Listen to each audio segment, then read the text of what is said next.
Todos hablan de Atenas como la cuna de la democracia, la filosofía y el arte. Pero detrás de los templos y los teatros se escondía un secreto vergonzoso. Un comercio de cuerpos tan brutal que convertía la vida de miles de mujeres en moneda barata. En los burdeles abarrotados, una noche con una mujer podía costar menos que un jarro de vino barato o 2 panes de cebada. Estas mujeres, llamadas pornai, no eran vistas como personas, sino como mercancía destinada a saciar deseos y enriquecer a sus dueños. Servían a 6, 8 o incluso 10 hombres al día, ganando apenas lo suficiente para comprar un puñado de lentejas, mientras los propietarios amasaban fortunas y pagaban impuestos que alimentaban las arcas de la ciudad. En la misma Atenas que debatía sobre virtud y belleza, el dolor femenino era una de las industrias más rentables. Quédate hasta el final, porque lo que descubrirás de la antigua Grecia es tan oscuro que muchos intentaron borrarlo de la historia. En la Atenas clásica, la ley no fijaba una edad mínima para ingresar en la prostitución. Los registros muestran que incluso jóvenes eran forzadas a este destino, tratadas como parte del inventario de un negocio lucrativo. Cada una llevaba una marca de propiedad en la piel, símbolo de que ya no se pertenecía a sí misma. La rutina en estos lugares era despiadada: largas jornadas, ausencia total de privacidad y la obligación de atender a múltiples clientes cada día. Quien se resistía sufría castigos ejemplares, diseñados para quebrar cualquier idea de rebelión. Lo más cruel era que, cuanto más nueva era la mujer en el burdel, mayor era su valor económico, convertida en simple objeto de especulación. Así, en la misma ciudad que exaltaba la virtud, la razón y la belleza, la infancia se transformaba en un negocio que alimentaba impuestos y enriquecía a poderosos. Una contradicción que revela hasta qué punto Atenas vivía de su propio doble discurso. Los dueños de burdeles clasificaban a las mujeres como si fueran mercancía en un mercado.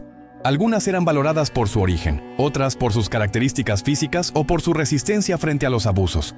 Cada categoría tenía un precio diferente y un tipo de cliente específico. La violencia, lejos de ser un exceso, era parte del producto. En las paredes de antiguos prostíbulos se han encontrado grafitis que muestran cómo algunos pagaban más por presenciar escenas degradantes. La crueldad se convirtió en espectáculo y la humillación en un lujo reservado a quienes podían costearlo. El sufrimiento humano era promocionado como si se tratara de vino o aceite. Y lo más sorprendente es que parte de esas ganancias terminaba en la tesorería de la ciudad, financiando obras públicas y celebraciones. En Atenas, la misma sociedad que veneraba la filosofía y el arte, también aprendió a normalizar la explotación como fuente legítima de riqueza. En determinados festivales religiosos de la antigua Grecia, la explotación alcanzaba su punto más descarado. Durante celebraciones como las Dionisias, las autoridades toleraban que grupos de hombres usaran a mujeres de burdeles como parte de los llamados rituales sagrados. Lo que se presentaba como ofrenda a los dioses no era más que una extensión del mismo comercio cotidiano, solo que ahora legitimado por la religión. Escritos antiguos describen estas escenas como parte normal de la fiesta: música, vino, apuestas y cuerpos tratados como objetos de consumo colectivo. Los sacerdotes, en lugar de proteger, a menudo eran cómplices, justificando la violencia como un acto piadoso. Así, el dolor de muchas se disfrazaba de ceremonia, mezclando lo divino con lo más degradante. Esta contradicción revela hasta qué punto Atenas podía celebrar la belleza de sus templos, al mismo tiempo que destruía la dignidad de quienes nunca tendrían voz en la historia oficial. En los burdeles atenienses, la disciplina era sinónimo de crueldad.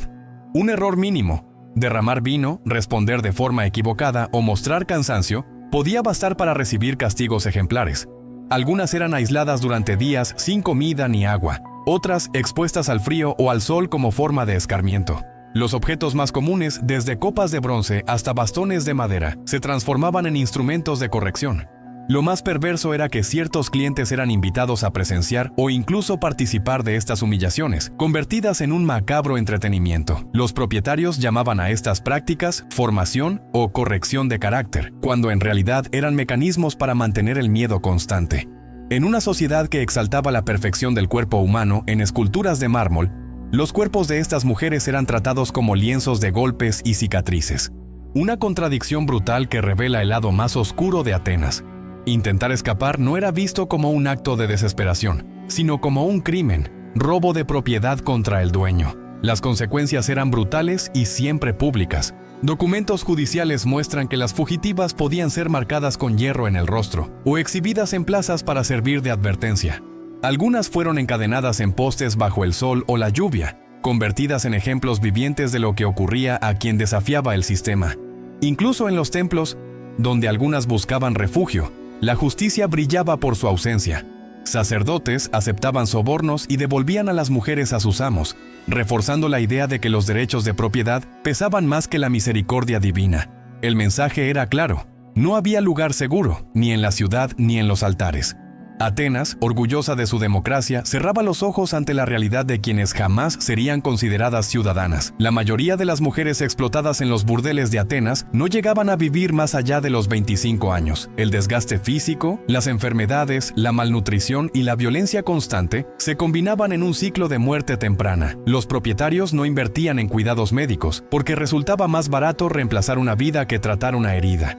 Restos arqueológicos encontrados en antiguos prostíbulos revelan fracturas mal curadas, deformaciones óseas y lesiones que acompañaron a estas mujeres hasta el final. Cuando ya no podían generar ingresos, eran descartadas sin ceremonia, dejadas fuera de las murallas como si fueran desechos, sin tumba, sin nombre, sin memoria. En una ciudad que levantaba monumentos eternos a filósofos y generales, las mujeres que sostenían con su sufrimiento parte de la economía eran borradas deliberadamente de la historia. Sus huesos, mezclados con fragmentos de cerámica y basura doméstica, son hoy la prueba más silenciosa de una sociedad que prefirió olvidar. En Atenas, un embarazo dentro de un burdel no era visto como vida, sino como pérdida económica. Los dueños consideraban a las mujeres propiedad dañada y aplicaban métodos brutales para evitar nacimientos. Textos médicos de la época describen el uso de hierbas tóxicas, cargas físicas excesivas o prácticas rudimentarias para interrumpir la gestación. Si el embarazo continuaba, el parto ocurría en las mismas condiciones miserables en que trabajaban, sin higiene ni asistencia, con un alto riesgo de muerte. Los restos hallados en antiguos desagües y basureros confirman la magnitud de esta tragedia. Huesos diminutos de recién nacidos descartados como simple basura. En una ciudad que exaltaba la fertilidad en sus rituales y esculturas, se negaba el derecho más básico a quienes eran explotadas como mercancía. La maternidad, que en otros contextos era celebrada, aquí se castigaba como un error que debía ser corregido con frialdad.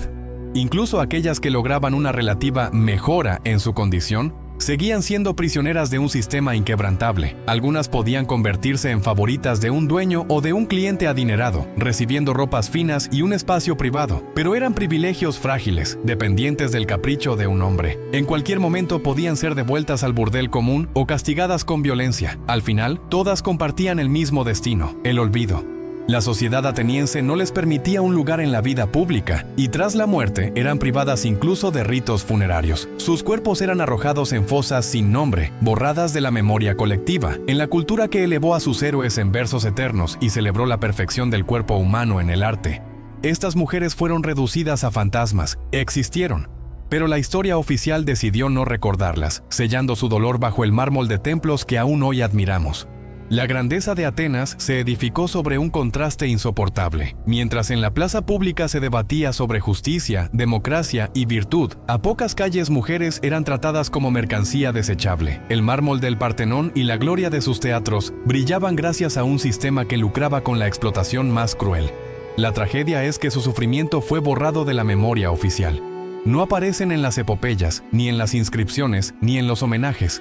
Pero sus huellas persisten en huesos fracturados, en grafitis de burdeles y en restos hallados entre basura y escombros. Esa es la verdadera paradoja. La cuna de la filosofía también fue un laboratorio de indiferencia humana. Recordar sus historias no es un ataque a la cultura clásica, sino un acto de justicia hacia quienes fueron condenadas al silencio. Y ahora te pregunto, ¿crees que Atenas debe seguir siendo recordada solo por su esplendor? ¿O también por las sombras que intentó ocultar? Déjalo en los comentarios y suscríbete para no perderte los próximos viajes a la cara más oscura de la historia.